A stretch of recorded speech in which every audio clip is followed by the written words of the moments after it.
Hello बच्चों। मैं आशा करता हूँ कि आप सब बहुत अच्छे होंगे। आइए प्रश्न देखते हैं।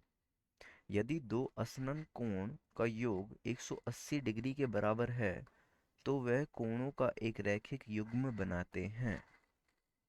यह जो प्रश्न है ये ट्रू और फॉल्स का प्रश्न है। हमें बताना है कि ये जो दी हुई स्टेटमेंट है ट्रू है या फॉल्स है। तो हमसे बोला गया है कि यदि दो असनन कोण वह होते हैं जिनकी एक बाह कॉमन होती है। जैसे यहाँ पे ये कोण और ये कोण असनन कोण कहलाएंगे। उनकी ये बाह और ये जो बिंदु है स्टार्टिंग का, जहाँ से ये कोण बन रहे हैं, ये कॉमन है, इसीलिए ये दोनों असनन कोण कहलाएंगे। अब अगर दो असनन कोण, एक और दूसरा, अगर इन दोनों का योग 180 के बराबर है तो वह कोण का एक रैखिक युग्म बनाते हैं।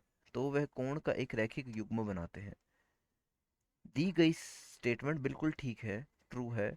क्यों? क्योंकि जब मैं दो असनन कोणों को जोड़ूंगा और उनका योग 180 के बराबर आएगा तो एक रेखा बन जाएगी, सीधी रेखा बन जाएगी, जिसका माप 180 डिग्री होता है।